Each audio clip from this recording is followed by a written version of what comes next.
Let's go and talk to the speed freaks.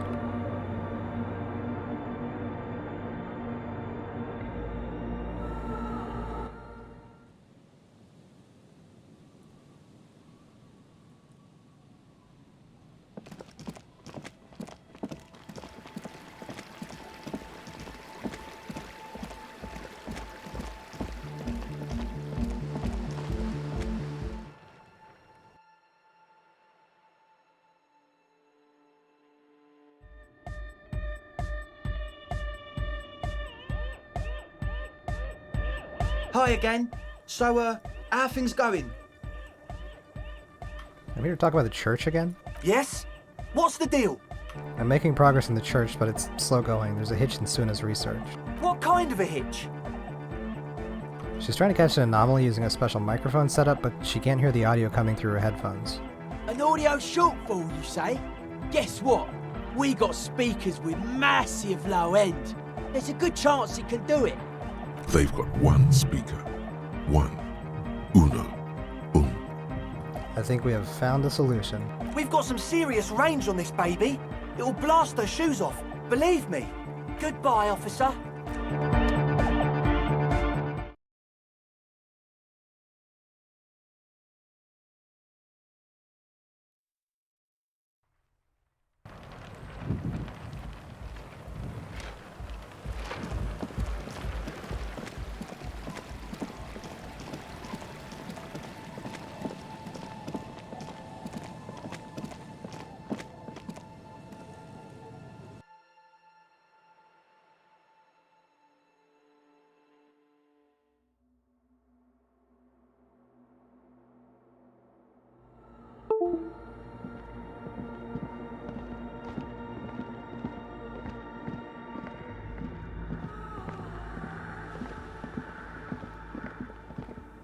Yes, what is it? Ooh, we can retry the perception check. Put on the headphones. Examine the raver's speaker. Everything disappears. You are draped in silence like a drowning man staring into his puny little headspace. And then the pressure changes. What does it mean? It feels like flying on an aerostatic, or when your ears pop, or like a subtle difference in the atmosphere, a weather change hanging in the air. What if the sound you're looking for is too low for you to hear it? Suna, what if we just need a better sound system? A better sound system? Alright, but where would we get one? Suddenly, a rhythmic beat permeates the walls, causing a small patch of decorative stucco to crumble onto the wooden floor. They should really allocate some renovation funds to this place. The lieutenant murmurs, inspecting the damage done to the arabesques. No. What they really should do is shut down the disco men for disturbing neighborhood peace. Yeah, but they could help with the speakers. You mean the speed freaks? She closes her eyes as more dance music invades the holy silence of the sanctuary. Of course! The speed freaks. They have a fantastic sound system. And you think they would help me? They would if you wouldn't mind them moving in with you. I guess I could live through a week or two of peaceful coexistence. Great, I'll go talk to him. Sure. Let me know how it goes. Pat.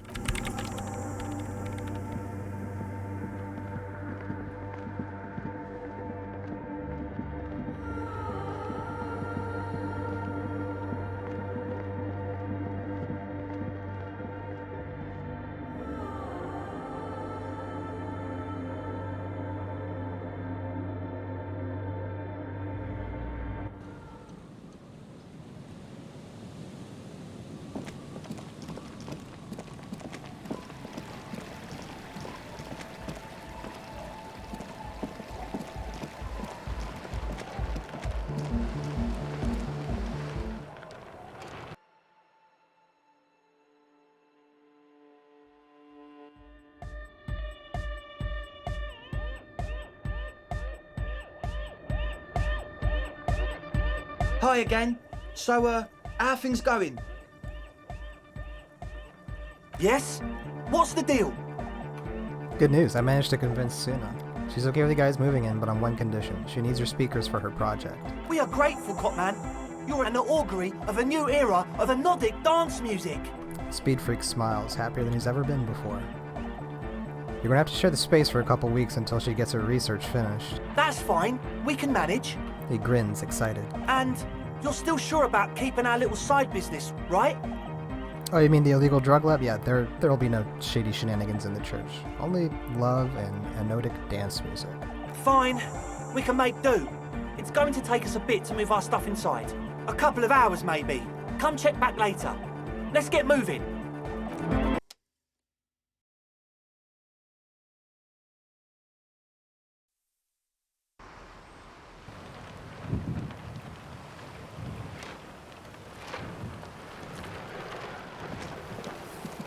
Oh, and they're gone. Is there anything else we can accomplish this fine 2 a.m.?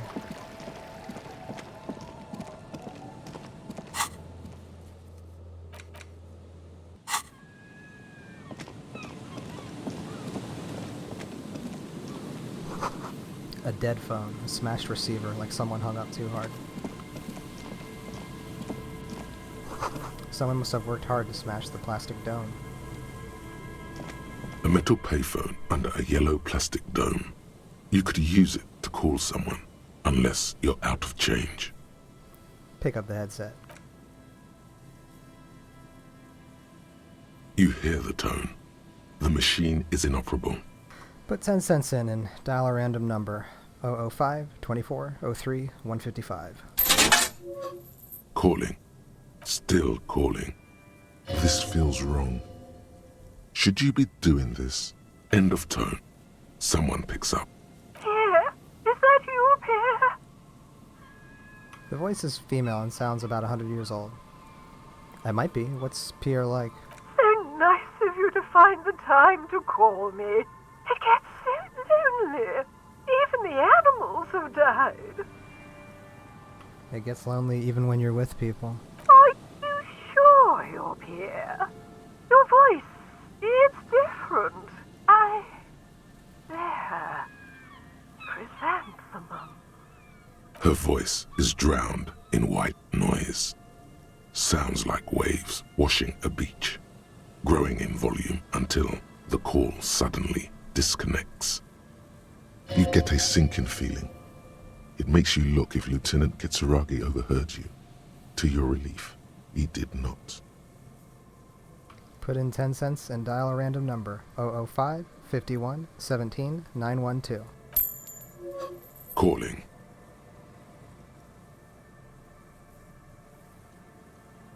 Still calling. Again? Seriously? Someone with a masculine voice picks up. Hello, Gerard speaking. Hello, Gerard. Technically speaking, you're electricity. Gerard, what a douche name. Change it. Change your name. What are you, like 5?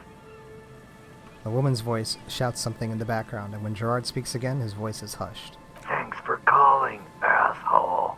Phone hanging up. Disconnect tone. Another random number. 005 99 77 313. Calling. Calling. Calling. Still calling. Still calling. Stop calling me, man. Someone picks up. The voice on the other end is slightly hysterical. I'll get you your money, alright? I just need till tonight. Let me work.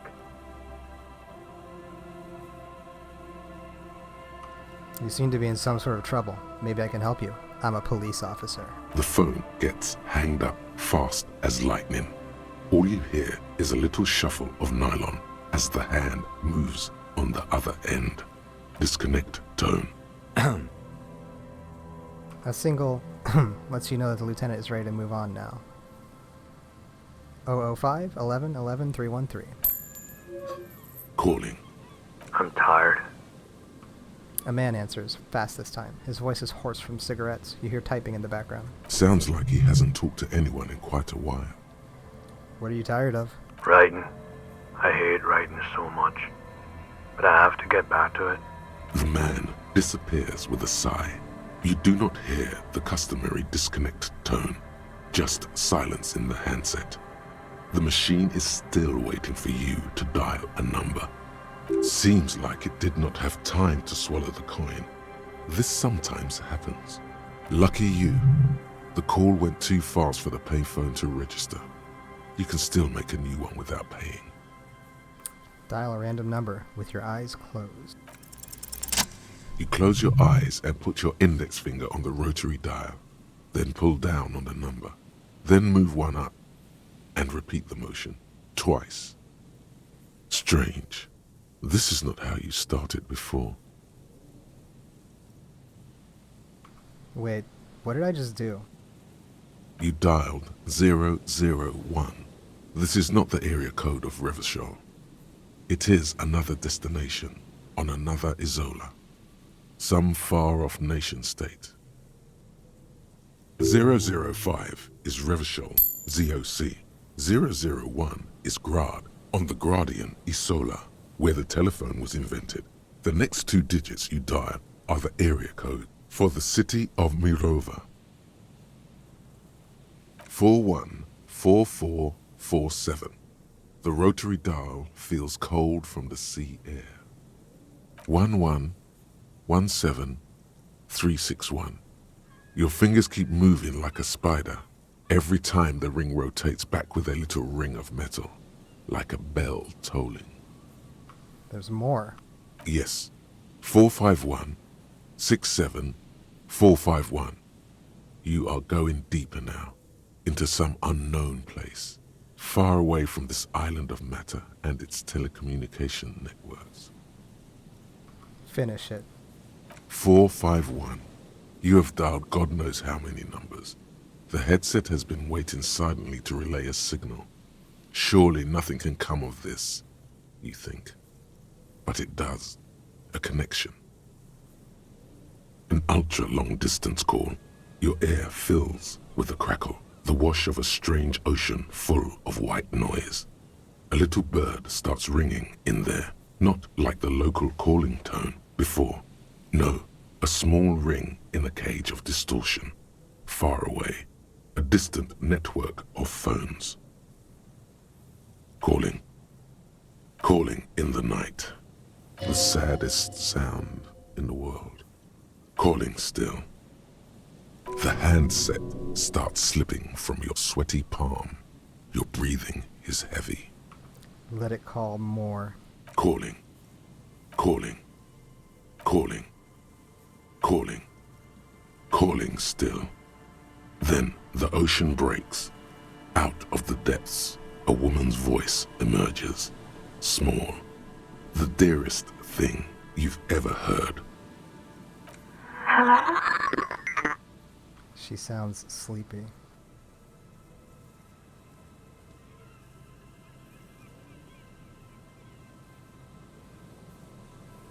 Your voice is so beautiful. No. It's you, isn't it? Who is It's this? you.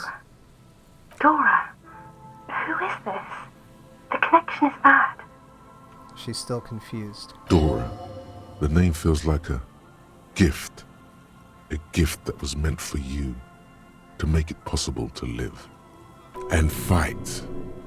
In the distorted distance, you hear someone turning next to her. Bed springs rattle. Don't react. Whatever you do, don't react to that last thing. Don't react. It doesn't matter if you react or not. You still think you hear a man's voice in the background. It's covered in pain and white noise. Hello. She hums, her voice warm from sleep. Who is this? I'm a revolutionary servant of humanity. I will free mankind and abolish the classes. I will raise the dead. You're not a revolutionary, Harry. You're drunk. You only have 2, maybe 3 things left to say before the change runs out. I actually am drunk. Okay, I'm drunk. What does it matter? I'm still me. Oh, God. The silence. It's heavy as tin. The white noise howls. Say nothing. Do you know what time it is? It's so late here. Sounds like she's looking for a clock on the nightstand. It's 4 o'clock, Harry. I need to wake up in 2 hours. I am the law. I'm a detective. I'm doing a case. There's a hanged man. She does not answer anymore. Can you help me solve it? I need to solve it. They won't take me back if I don't. Harry. Disconnect tone. The machine ran out of money.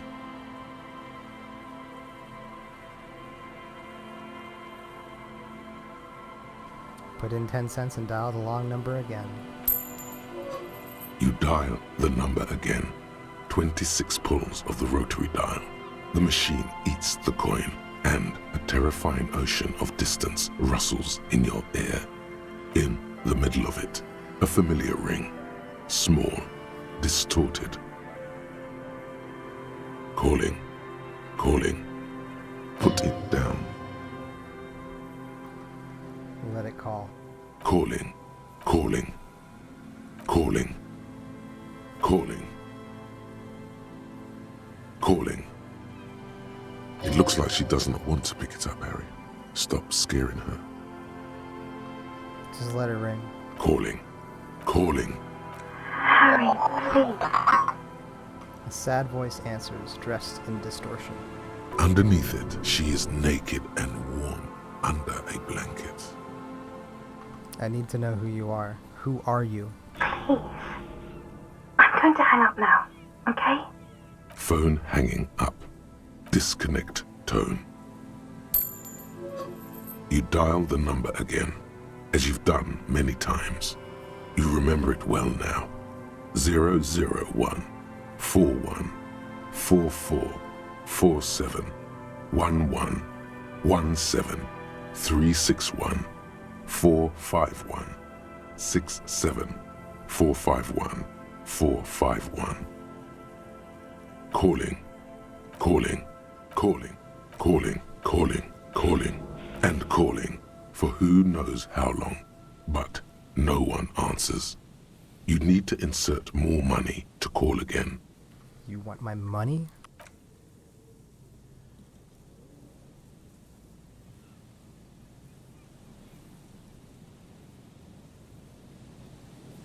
The cold metal is hard and hurts your knuckles.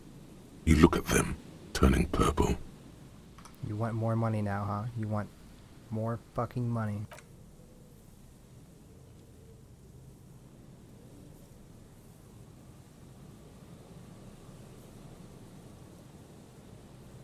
It didn't give you any fun for that money.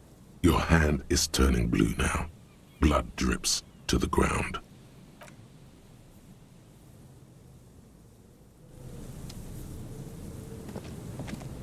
Oh, that was foreboding and miserable. There's a slit in the concrete here. A sewer.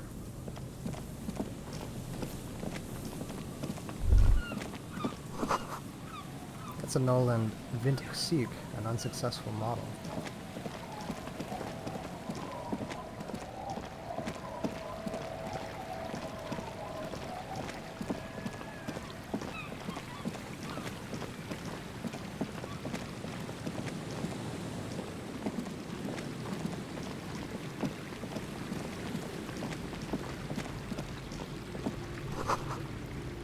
Looking back at you from the rust-colored water. You.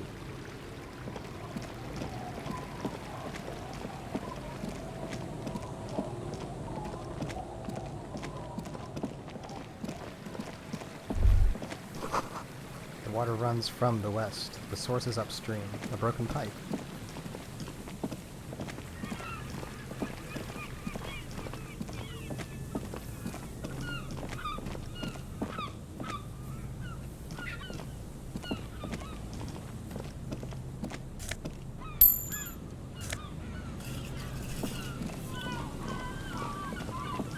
I think it's probably time to rest. We all better luck searching for stuff when we can actually see more than 15 feet ahead of us.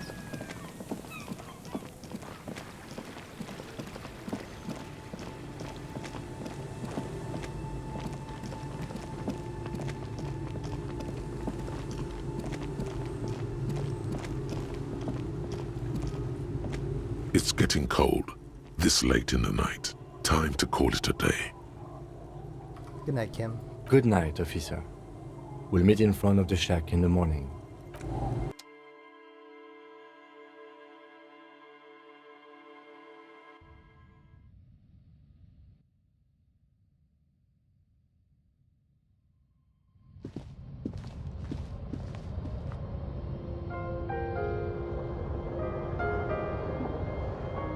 The bed is comforting, if a bit run down. Still, you've earned a rest. Go to sleep. Across the room, the heating system hums its soft lullaby. The mattress feels soft and sheets warm. It only takes you moments for the world to fall away.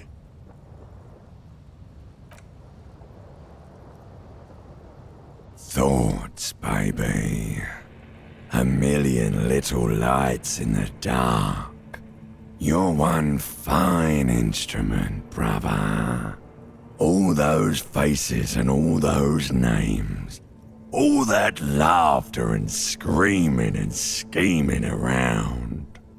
Every corner and every street. Recorded in you forever on ferrotape. Spinning on empty. On and on it goes, for untold hours. At the disco where you first asked her to dance. Rising, rising, above the dark curvature, the great wingspan of sleep, studded with stars. Behold, there are millions of them down there. The first time, the last time, the smoke in her mouth, the plotted flowers, the faces turning, changing. What is it? It's the world, Harry boy, and you're made of it. Every day you're out there, you make more of yourself from it. I'm afraid you can't be unmade now. You can never forget this shit. The rain, the snow. I don't want to. It's beautiful. Beautiful. It's stuck on loop, whirling, spitting out words and images. You're the son of the world again. Harrister, a ceaseless agent. Picking up litter and old newspapers. Collecting your little bubblegum wrappers and idiotic picture postcards. Meaningless, meaningless keepsakes. Reading your awful letters and recalling things, aren't you? The endless names of the world. An address book you are. The map of a city. But what if I want to be the agent of nothing? It's too late. You're not made of nothing anymore. You're something now, Harry. I tried to drown you in the black water, but you re-emerged, kicking and screaming, running. And for what? For the working class. Solving your little crossword puzzles. Doing your tasks. Crossing names off lists. Trying to become some sort of world detector. It won't make it okay. It won't put smoke back in her mouth. I'm building communism for all. This time we won't fail. There he goes again. He's a real political animal, our Harry. He still doesn't see that it's the world changing around him. He's got no idea what he's in for. Why? 'Cause only love can break your heart. Feel the pillow under your cheek. Beep, beep, beep. The alarm is ringing, Harry. The disco circus goes on and on. You barely slept 3 hours last night. You can do it. It's nothing. Do it for the city. Go. Do it for the picture puzzle. Put it all together. Solve the world. One conversation at a time.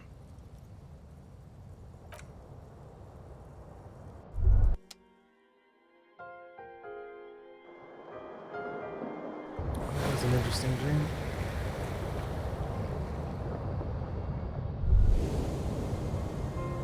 Rise and shine, comrade. It's time to get to work. So what's going on? Despite all the thinking you've been doing, only 0.0001% of communism has been built. It's too great a task to undertake alone. You're going to have to get organized. Judging from the state of my ledger, I don't think that's possible. The condition of your paperwork is irrelevant. All that matters is your commitment to building the World Republic. You must seek out your revolutionary brothers and sisters. Find out how much communism they've built. Then, together, maybe you'll be able to build as much as 0.0002% of communism. But it won't be easy. Decades of persecution by coalition authorities have driven the remaining communists of Martinaise underground. They live underground. These communists aren't men. They're mole people. Will they help me fire up Mazov's socialist sausage grinder? Just between us, you may want to lay off this grind up the bourgeoisie stuff. It's a bit off-putting, even to fellow communists. I don't know if I want to go searching for mole people. They're not mole people. They're your comrades in the eternal class struggle. It's your task to find and join them. How am I supposed to find them if they're hiding? Let your nose guide you, detective. You must mean my nose, as in my huge and highly functioning brain. No, we meant your nose, as in that swollen muck detector in the center of your face.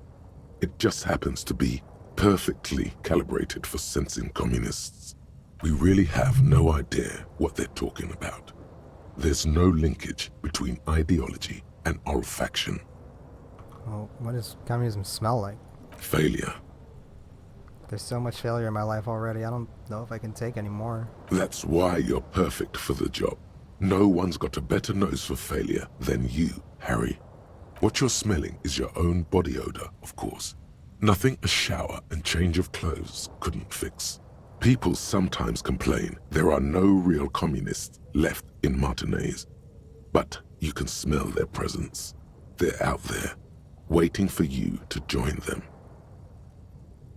Incidentally, during the waning days of the anti-centennial revolution, a number of Revacholian communards constructed elaborate hideouts in abandoned root cellars, hollowed out tree trunks, and even residential sewage tanks. This latter phenomenon gave rise to the early anti-communist slogan, "The future's bright when you flush out the white." Okay, I'm ready. Let's get organized. First, you'll have to locate the remaining communists in Martinaise. When you get near to someone with revolutionary potential, your nose will give you the signal to establish contact. Again, no, it won't. Any olfactory response you perceive will be strictly psychosomatic. Judging from the bust of Krasmazov and other revolutionary paraphernalia you discovered, it seems that the Cape Side apartments may be a hotbed of communist activity. Hang on, what'll I do once I establish contact with fellow communists? You'll discuss the monumental world historical task that lies before you. You'll engage in rigorous and spirited debates about Mazovian theory and practice.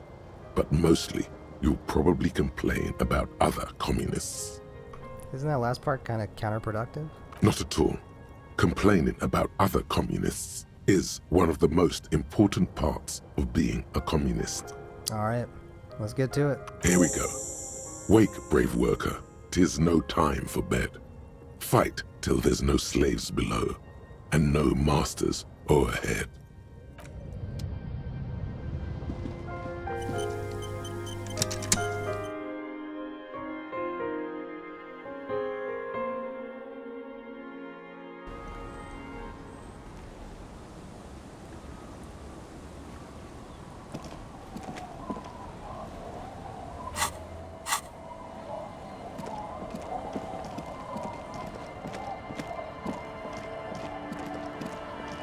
Let's see if we can find the cryptozoologist.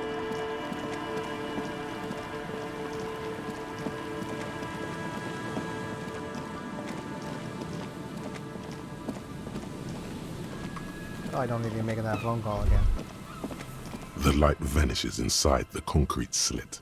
The structure goes deep under the earth. Kim, any idea what's down there? No idea. Could be connected to one of the buildings around here. Think we might find Ruby down there? We might find her down somewhere. There's an old storm drain system beneath Martinez that's mostly collapsed. Revachol sewage system has been built and rebuilt 4 or 5 times now. In conclusion, she could be under any building. But not in there. I hope not. What's in there? Maybe it's just a storm drain for the sewer. Yell, "Who?" into the slit. There's no echo and no answer.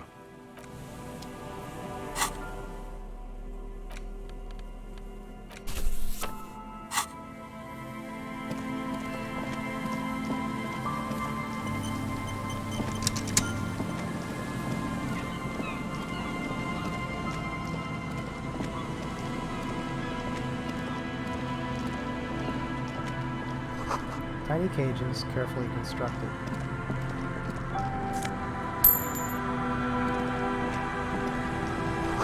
These heavy military blockades are riddled with bullet holes, crumbling. These soggy logs smell of ignition fluid. Still, they won't light up. Here we go. Nice and easy. No way out, little guys. Not out of this jam. It's Morel, the cryptozoologist. There's a cylinder on the ground in which the man is arranging some netting. It looks like some kind of trap. He notices you. Who's there? Oh, the police. Hello, officers. Is that the police? Why are the police here? Gary the crypto-fascist. Don't worry, Gary. I'll handle it. You must be Morel, the cryptozoologist? To what do I owe the pleasure? That's sarcasm. He takes no pleasure from your appearance. You don't seem too happy to see the RCM. Oh no, it's all right. I'm just busy. What's this about? Lena sent me. She's been really worried about you and is waiting for you to get back. Of course. Thank you for passing along the message. That damn water lock is broken, and we can't go all the way around the 881. Yeah, that was me. I broke the water lock with my motor carriage, but it's fixed now. You can go back. You broke the water lock with a motor carriage? There was a billboard in the canal. Not a vehicle. It said Samaran Butter. I guess you're right. It really was the sign's fault. Anyway, you can go back now.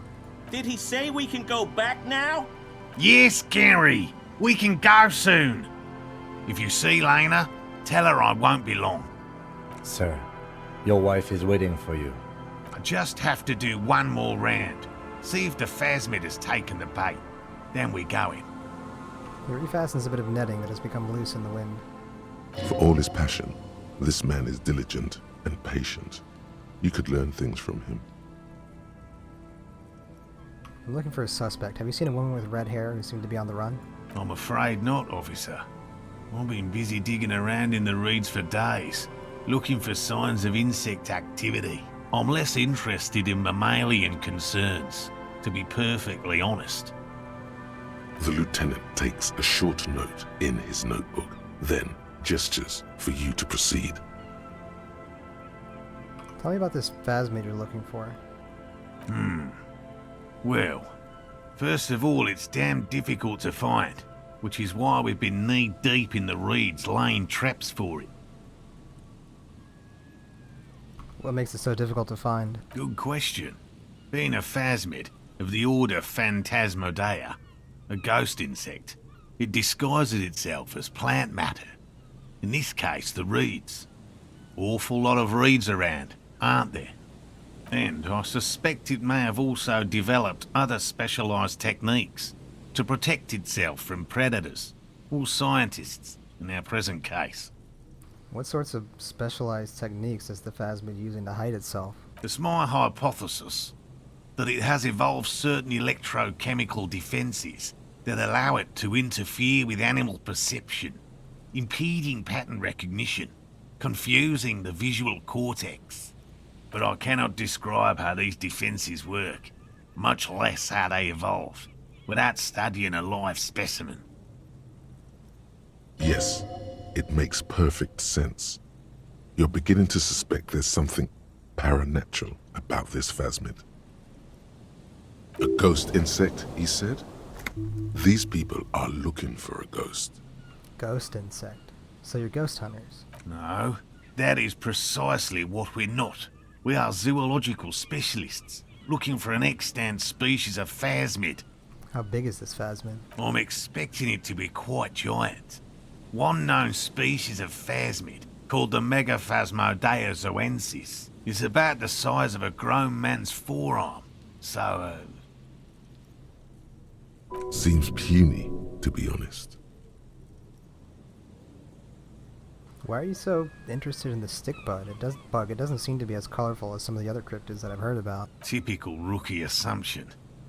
Insects are much more sophisticated creatures than those unversed in zoology give them credit for. Even simply catching a glimpse of the Insulindian phasmid would be the apex of of any cryptozoologist's career. But to study it and its defences, find out how it stayed hidden so long. What have you discovered about it so far? Very little, I'm sorry to say. No one's ever captured a specimen, so all our information is based on first and third-hand accounts.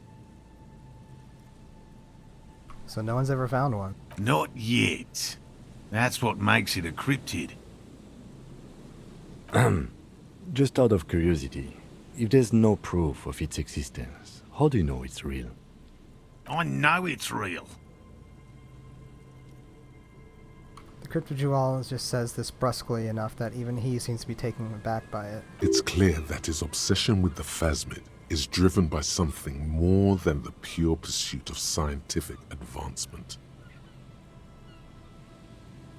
By which I mean, I've heard enough first-hand accounts to believe quite firmly that the Insulindian phasmid is more than mere superstition.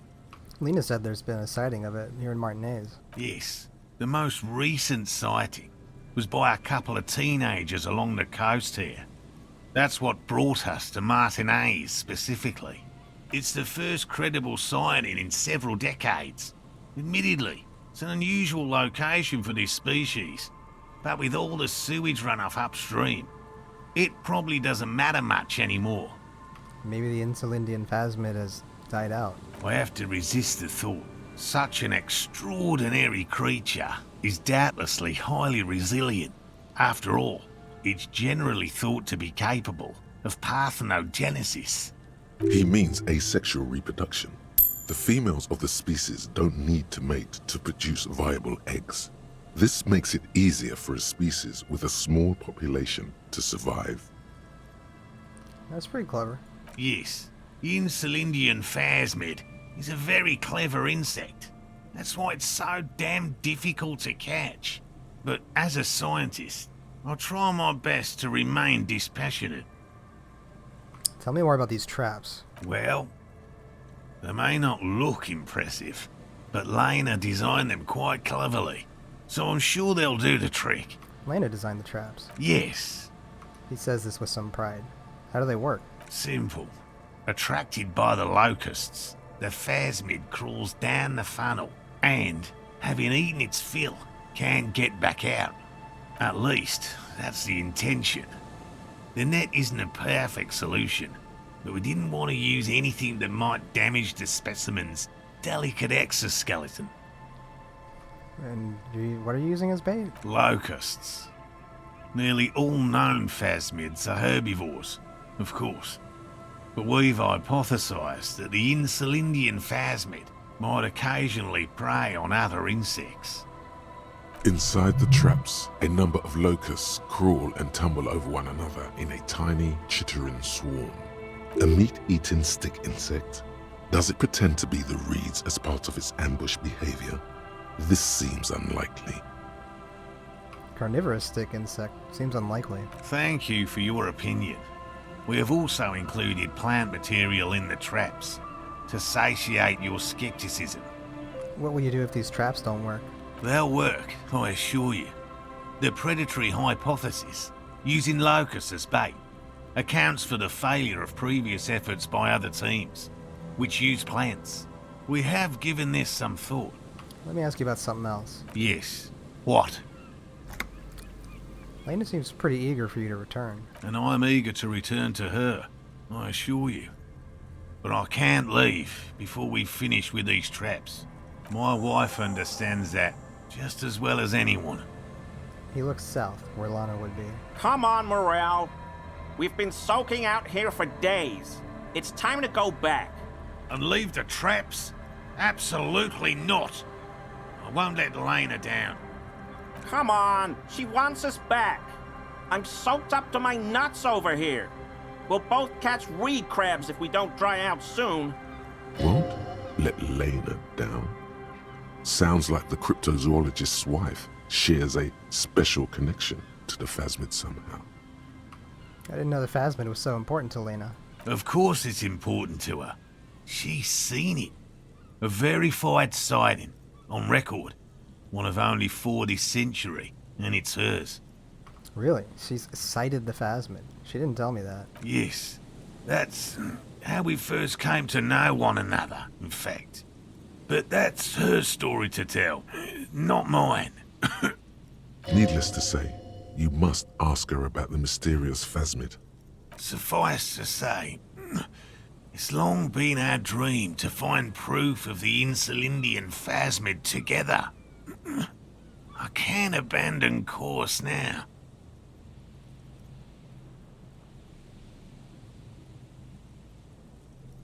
Maybe you could go back to the whirling, warm up, come back to check the traps later. No, no, no. The traps need to be monitored on a regular schedule. What would we do if the phasmid were to starve while we were sipping tea at the hostel? He's dead set on this. What if we checked the traps for you? I didn't expect you to take such an interest in our work here, officer. He looks at you with obvious surprise. We're looking for someone hiding on this very coast. Looking for another thing may lead us to her. Why not? At least it will give us the excuse to look into a lot of reeds. That it will. That it absolutely will. I hope you brought your good boots.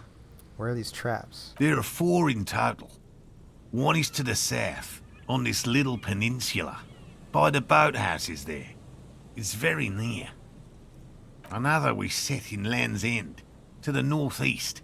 It's behind a small sand dune there, on your way to the old radio tower, after the church.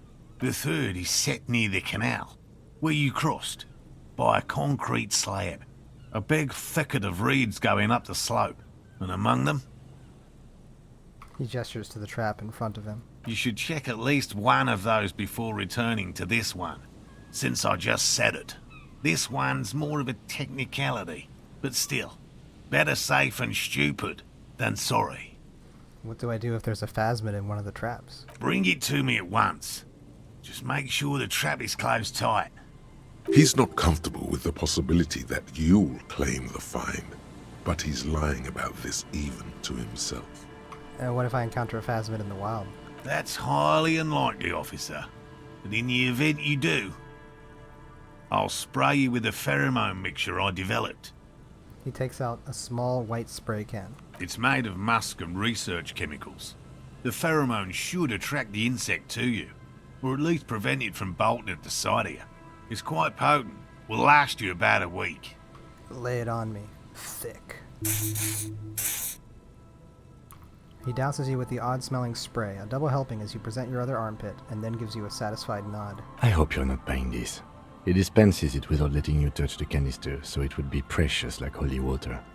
It is precious. A single dose cost me 50 real to develop. Not that I expect you to understand self-financing one's own research.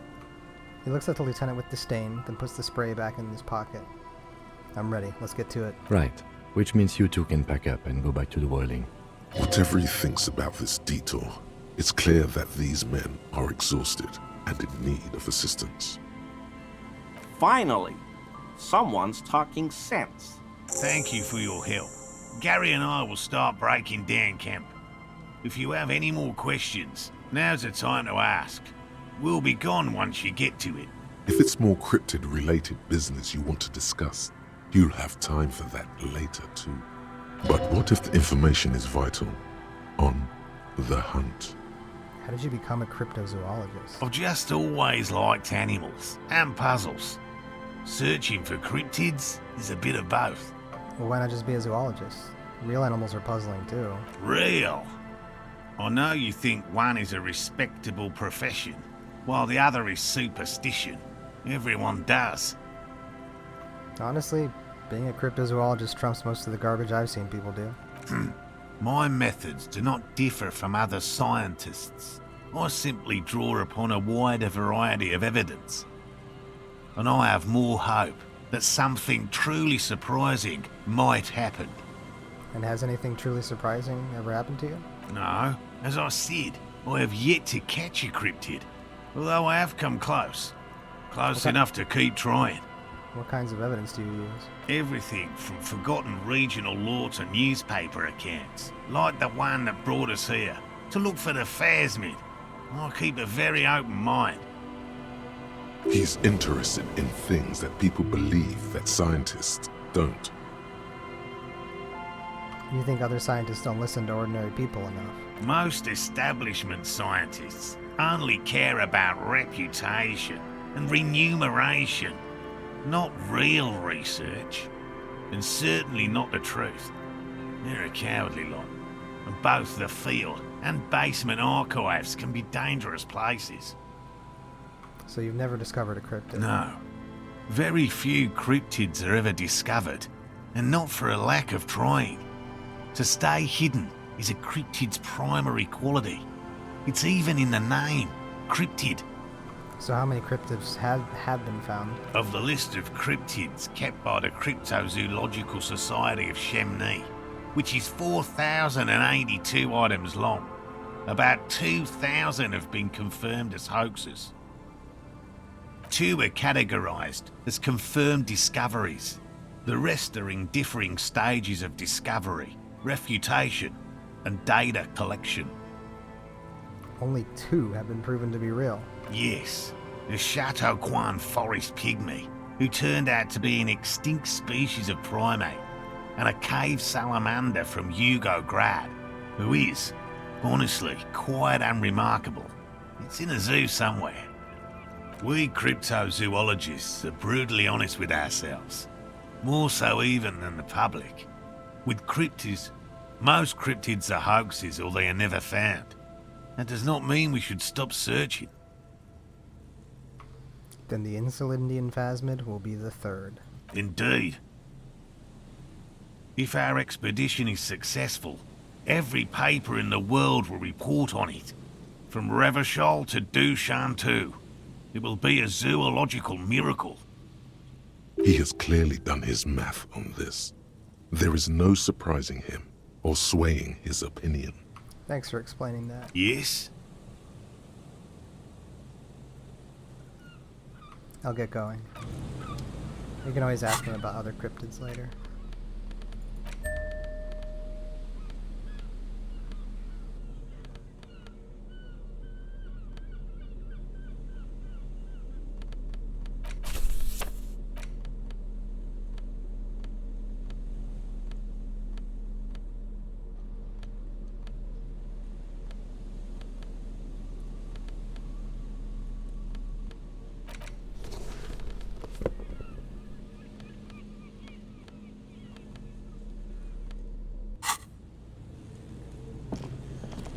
Hello, I'm Gary.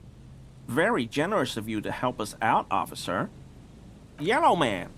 I mean, officer. He turns towards Kim. The lieutenant raises his eyebrows slightly and takes out his notebook. Yellow man. Interesting. This is something to ask him about, after a little probing first. I'm just waiting for my friend Morel to finish up with his insect traps so we can return to civilization. Not a lover of the great outdoors? I like nature, just not this bloody coast. It's mostly drunks and degenerates that come here. Drunks and degenerates. That's my crew. Dark times will do that to good men.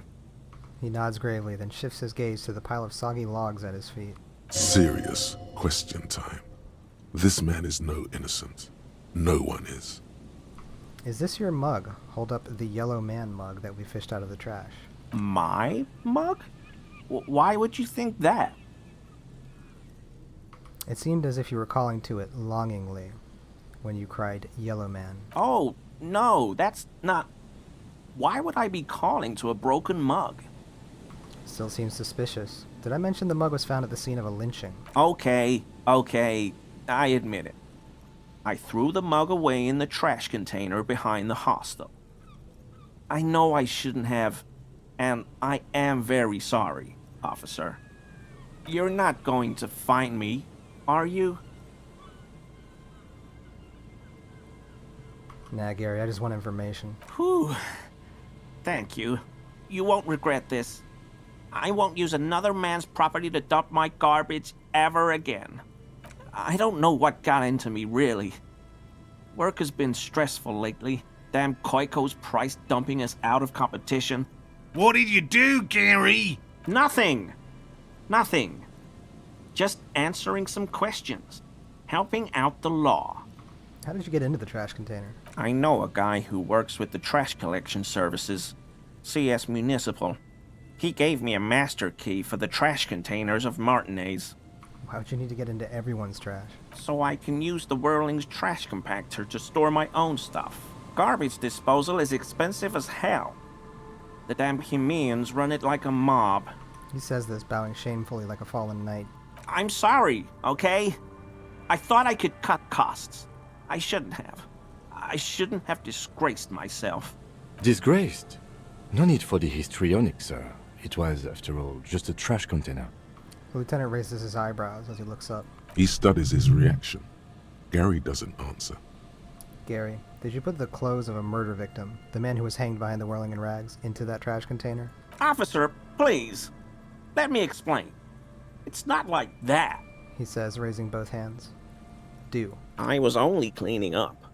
I live right across the yard from where he was hanged, and I saw him stripped naked. All the clothes lying around in the yard, smelling. People are animals, you know? Okay, then what happened? Then I came out to clean up the rags because no one else would. I put them into the Whirling's trash, along with a broken mug, admittedly. He changes his mind mid-sentence. Okay. I was coming to throw the mug away, and, well, I threw the mug there and the clothes too. Right. It was just civic duty. The lieutenant remarks drolly. Exactly.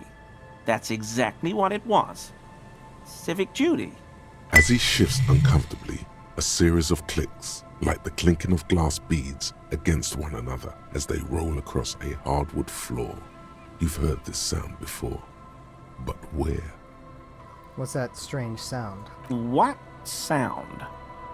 Don't mess with me. I think you know what I'm talking about. I haven't the slightest. There's lots of weird stuff out here in the reeds, though. Insects, trash.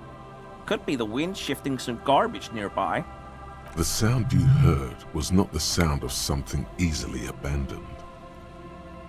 You wouldn't know anything about the victim's missing armor, would you? Armor? No. I mean, yes. Of course. I know he was wearing armor, but I don't know anything about it. An infant could see he's not telling the truth, but he's too scared to admit more wrongdoing. Let's move on, for now. I hope I could help your investigation, in my small way. He's visibly relieved it's over. Does this mean you were in his apartment, admiring his colonial mug collection. Perhaps it would be interesting to tell him. Do you know anything about the man hanged behind the whirling in rags? I told you everything I know, sir. I'm truly sorry for the mug, but I have nothing to do with that. He shifts uncomfortably in his clothes. Uncomfortable shifting around doesn't make him the killer, though. It's something else. Are you a cryptozoologist too? No. I help Morel with research sometimes, and I've learned some things along the way. But I don't usually go in for picnics like this on my own. After all this time with Morel, he must have an opinion on cryptids.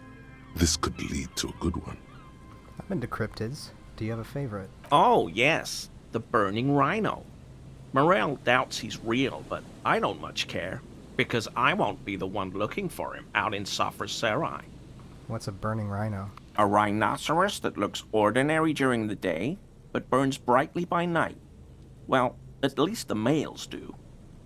How do they burn? They have special ducts just above their shoulder blades that secrete a combustible fluid.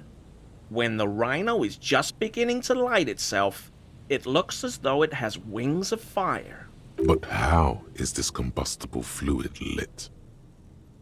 How does the lighting of the fluid actually work? The rhino starts running very fast to build heat, then stops, raises its head, and sparks fly from its neck, setting its back ablaze. I can buy into that. A flaming rhino. Revacol used to be a flaming rhino once, a long time ago. He says, and then pauses thoughtfully. Why only the males? The flames are not just for decoration. They are an integral part of the beast's mating behavior. How so? During the burning rhino's mating season, herds of male rhinos, all aflame, encircle herds of female rhinos, forming a fiery ring as they begin to copulate loudly. Local peasants call it the passion ring. They fear the rhinos, as perhaps they should. Anyway. The lieutenant sighs without looking up from his notes. It's clear the burning rhino is dear to him on many levels, some even spiritual. You were surprised to see my colleague, Lieutenant Kitsuragi. Not many Sealites here, or anywhere, other than Sail. I meant no offense, truly. The lieutenant is a native of Revachol. Oh, yes. Of course he is. I was just speaking about his connections. Let's change the subject, okay? He flashes an impenetrable smile. So, Gary, you live nearby, in an apartment in Martinez? Sure do, officer.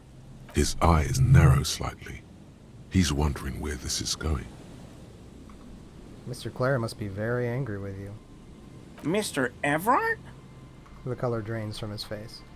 Yes, he insisted that I open the door to your apartment. So you work for Everard Clare? Officer, please tell him we're good. No, tell him I'll make it up to him. What have I done? He'll send the muscle after me. The man looks around, whispering. He makes sure no one hears you talk.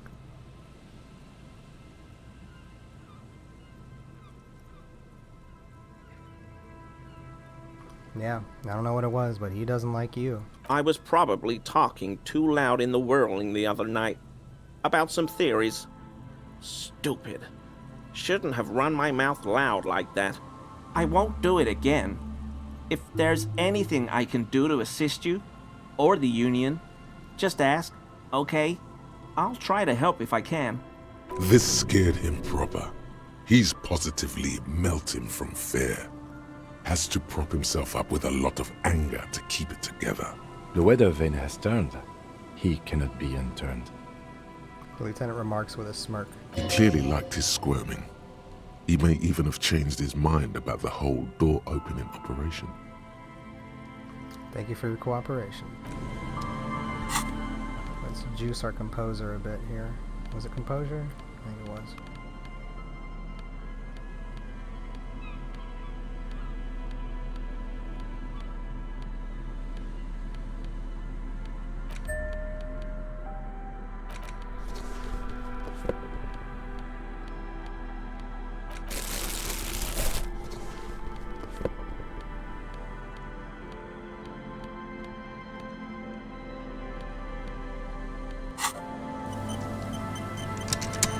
always a pleasure to see an officer of the law.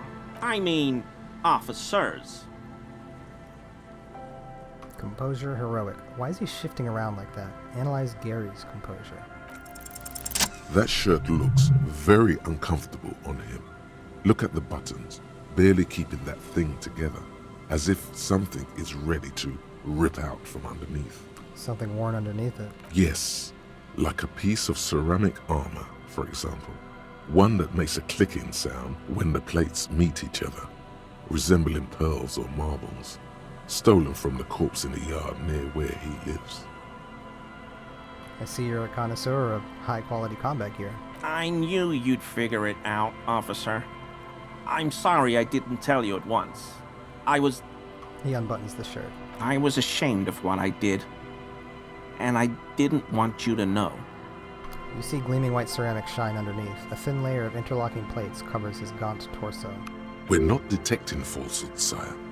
He's gearing up to admit the truth. This shame is surprisingly sincere. Gary, what's going on? Later, Morale. I've got apologizing to do. No, you've got explaining to do. Give me that armor, now. He sighs again, hangs his head, and unbuttons his shirt fully. A cuirass that matches the dead man's boots comes into view.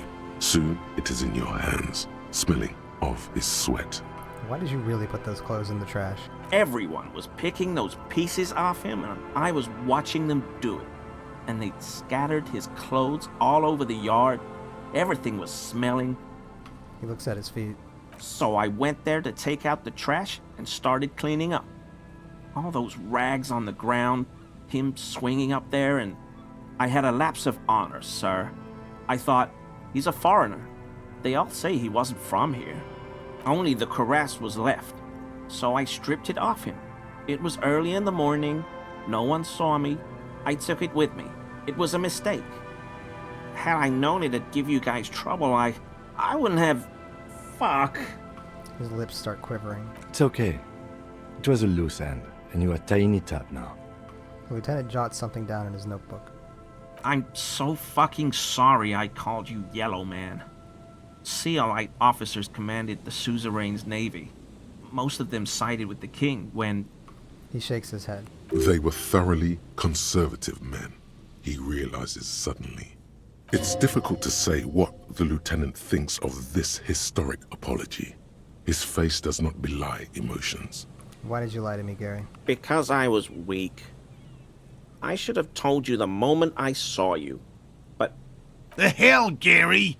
You in trouble? I'll explain later. He doesn't muster up the strength to yell. Do you know who killed the hangman? I always thought it was the Union, but I sure as hell won't go around saying that anymore. You have my word. I don't know, and I won't be running my mouth on this subject anymore. So a fun little tidbit, when we were in his apartment, that flag that we inspected, the flag of the old monarchy of Revachol or Martinez, Revachol, I think it said that it had like a sun emblazoned on it. I think that this might be the flag behind him in the character art portrait. This is all he knows. Are we done here, Gary? Yes, absolutely. I will never do anything like this again. I won't mess with Mr. Clare either. You have my word. Thank you for your cooperation.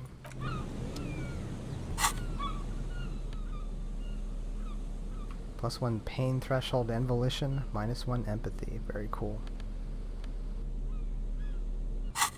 Alright, I think that's a good spot to call it. Next time we can go and check the phasmid traps, and once it's 10 a.m., we can call the library about the dead man's library card, try to get an identification for him, as well as get information on the hanged man from the database lookup that they were going to do.